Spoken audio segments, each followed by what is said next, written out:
Assalamualaikum warahmatullahi wabarakatuh. Waalaikumsalam warahmatullahi wabarakatuh.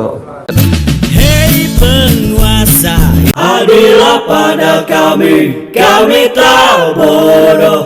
Meski memang kami tak pandai, tapi kami berjanji akan tetap mengkritik sesuai isi hati. Hei penguasa, ini kami rakyat jelata. Kau ada untuk siapa? Hei penguasa, ini kami rakyat jelata. Mau sampaikan semua keluh kesah. Bekerjalah dengan hati, pakai empati. Jangan banyak intrik, apalagi bikin tadi.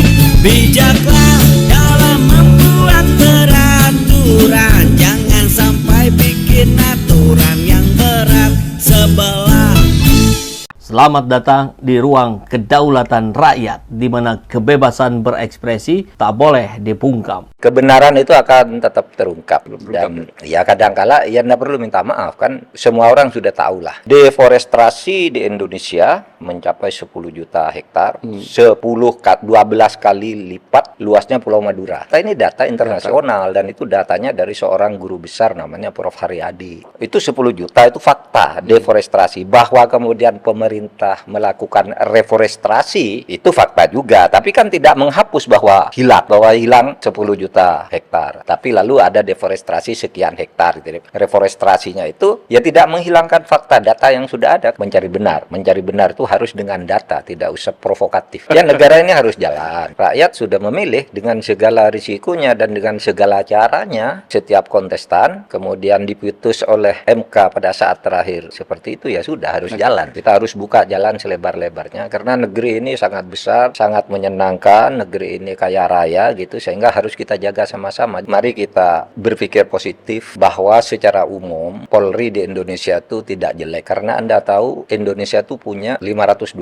Polres, kemudian ada 34 Polda. Kasusnya ribuan juga, tetapi tidak jadi kasus. Nah, oleh sebab itu kita berharap agar Polri tidak dipandang gelap seluruhnya. Tapi memang ada titik-titik noda di segi-segi tertentu itu yang biasanya menyangkut korupsi, menyangkut narkoba, menyangkut pejabat tinggi. Itu Polri agaknya bukan hanya tidak profesional. Tidak profesional itu bagi saya tidak bisa melaksanakan tugas karena tidak cakap lah gitu. Tapi lebih dari itu, ini pelakunya cakap tapi sengaja melakukan itu.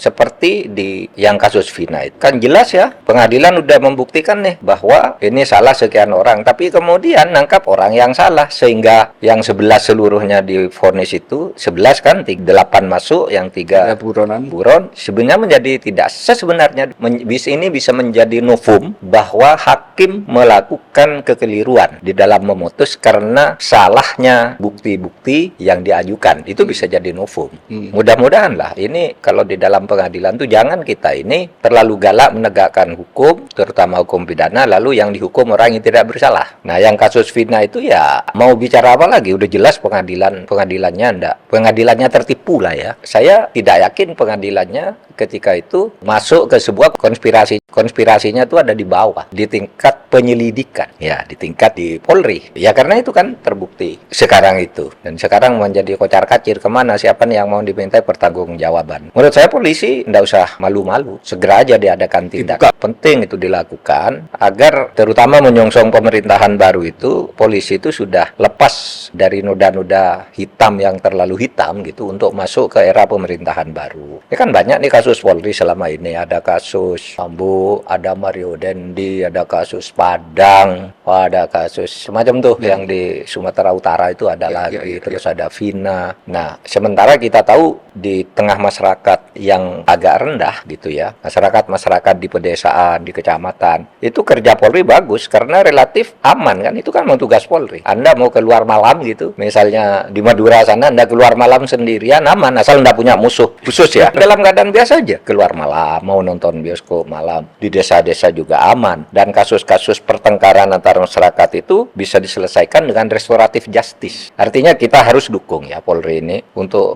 mengambil yang pola yang bagus ini. Yang tidak benar, mari kita gempur habis-habisan kayak yang Sambo, Mario Dendi apa itu kita gempur habis karena itu menodai Polri yang bagus secara umum. Gambar besarnya kan bagus, moseknya itu. Yaitu dugaan saya atau yang muncul salah satu sebagian dugaan itu karena itu melibatkan anak pejabat. Ya kalau anak pejabat mencincai aja di bawah sudah ini aja. Makanya sesudah vonis terus tidak dikejar. Baru terungkap sesudah ada film itu kan, Finite. Nah, ini kelihatan akhirnya kalau permainannya konyol. Dikembalikan oleh jaksa kan karena itu review kan. Ada yang tertunda sampai 10 tahun lebih kan, ada yang masih tersangka di Polri, tapi jaksa mengembalikan berkali-kali. Itu proses review, terutama menyangkut kasus-kasus politik gitu ya. Dikembalikan gitu. Tapi ada juga kemudian yang mungkin karena dianggap sederhana, biasanya kan jaksa mengatakan kalau sudah dari Polri oke, sudah memenuhi itu kan ada checklistnya ya. Checklist, oh ini terpenuhi, gitu mungkin, wah ini udah benar gitu. Mungkin. Pengadilan juga gitu loh. Ini sudah benar kan, sudah rapi kerjaannya di Polri kan. Kalau yang kayak gitu nyangkut orang kecil, nggak jadi berita besar kan. Ya gitu kan, akhirnya ya selesai. Tapi itu menurut saya, sampai sekarang saya berpendapat peradilan Vina itu adalah peradilan sesat. Ya, peradilan sesat. Artinya peradilan yang tidak tepat cara penerapan hukumnya, baik disengaja mungkin oleh tingkat tertentu maupun karena lalai di tingkat atasnya karena menganggap yang di bawah bagus misalnya kan bisa jadi. Ketika nggak viral, no viral, no justice. Ketika nggak viral, nggak tahu. Makanya saya tidak tahu selama hampir 5 tahun saya di Polhukam nggak pernah dengar kasus itu. Itu kan terjadi tahun 2016 ya. 2016. Saya menjadi menteri 2019. Nggak pernah dengar ada kasus itu. Coba kalau viral di saat saya gitu ya, saya buka, tapi enggak ada, sehingga orang kan banyak yang bertanya, lo itu kan 2016 baru terbongkar 2024 kan ada Pak Mahfud 2019 kok enggak ditangani gitu. Saya enggak tahu. Itu sudah inkrah pengadilannya, baru muncul sekarang. Tapi sebenarnya sih kalau itu muncul di zaman saya sederhana, masalah kan jelas itu. Tapi Prof cukup yakin untuk ini Polri masih akan mau buka gitu ya? Kalau saya baca sih, iya kan saya sudah bilang. Kalau membukanya itu katanya sekarang pelaku-pelakunya sudah ada yang bintang 1, bintang 2. Loh kenapa memangnya kalau bintang 1, bintang 2? Kan provos itu bisa memanggil bintang 1, bintang 2. Nggak harus ditangani di Polres. Bahkan Sambo waktu itu. Sambo bisa, gitu bisa. Nggak apa-apa kalau polisi mau bisa. Dan kalau saya lihat sih pernyataan Kapolri bahwa itu tidak sesuai dengan scientific investigation itu, mungkin Kapolri akan membuka kasus itu kepada publik. Saya menduga begitu. Topiknya ke penegakan HAM, Kanjuruhan itu masih menyisakan juga kemarahan bahkan mungkin ya ke dalam sistem hukum kita. Kenapa kok tidak ada penanganan atau serius terhadap korban terhadap pelaku itu, tidak ada? Saya waktu itu ketua timnya, tim investigasi Kanjuruhan itu saya kan ketua timnya. Jadi kalau aspek hukumnya di situ memang kita pidanakan. Tetapi pemidanaan itu sebenarnya korbannya banyak. Cuma sulit untuk mengatakan itu sebagai pelanggaran HAM berat karena Komnas HAM sendiri tidak menyimpulkan itu pelanggaran HAM berat. Kalau itulah mau disebut kejahatan, itu kejahatan berat boleh karena korbannya 135 orang. Mungkin. Itu yang berdaftar kan katanya ada juga yang tidak itu kejahatan berat. Beda kejahatan berat dan pelanggaran HAM berat. Kalau pelanggaran HAM berat itu yang menentukan Komnas HAM dan pelakunya pejabat secara terstruktur, sistematis, masif. Sehingga ketika korban itu datang ke kantor saya minta itu dibawa sebagai kasus pelanggaran HAM berat ya. Yang menentukan pelanggaran HAM berat itu adalah Komnas HAM. Komnas HAM sudah konferensi pers bahwa tidak ada pelanggaran HAM berat, itu kelalaian aja, salah koordinasi gitu. Lalu kalau gitu pidananya, sesudah dicari pidananya, yang saya ingat waktu itu ada pertentangan ya antara Polda dan Kejati. Rame sampai saya panggil ke Jakarta. Tersangkanya ini tolak, ini menyebut ini ditolak gitu. Sampai akhirnya yang realistis diterima bersama itu oleh mereka, itu yang diadili itu pada akhirnya. Tapi kan Ketua Panpel, koordinator keamanan sama komandan Brimobnya. Saya tidak tahu persis karena masalah hukumnya lalu kita serahkan ke Polri. Yang kedua, dari kasus itu penghukuman itu kan tidak hanya pidana. Kita pada waktu itu mengusulkan PSSI harus diganti. Kan waktu itu masih bertahan, tidak mau, tidak salah. Saya bilang diganti kan, diganti akhirnya. Lepas dari apakah penggantinya lebih baik apa tidak itu soal lain. Tetapi ini harus ditindak. Kalau enggak, ya kita cari pidananya, saya bilang. terus ya diganti. Sehingga kepada teman-teman di Malang dengan segera hormat ketika ke saya katakan ya gimana ya saya mau menentukan pelanggaran HAM berat, karena itu sebenarnya kejahatan atau kelalaian yang luar biasa sehingga itu bisa menjadi kejahatan kan. Ya itu kan kita sih punya video-video bahwa itu memang kejahatan gitu ya. Tapi oke lah, itu ada yang berlindung, ada yang ingin menyelamatkan orang dan sebagainya, itu mungkin saja terjadi. Itu sama sekali tidak diduga. Tapi laporan Komnas HAM dan laporan kami itu sudah jadi disampaikan ke Polri juga gitu. Jadi dari kacamata pemerintah itu sudah selesai, Prof, ya? Proses hukum yang sudah Proses hukum, maksimal sudah dilakukan gitu. Iya, kecuali nanti ada lain yang bisa dibuka misalnya ya. Karena kan belum semuanya saya kira ditutup ya. Itu baru yang bisa dijangkau. Ya itu saya sangat menyesalkan itu kan korban yang segitu banyak gitu ya. Dan itu menimbulkan ya semacam luka yang rasanya mungkin masih belum sembuh hari ini. Melihat institusi Polri itu di masyarakat itu juga ya sudah sangat berubah.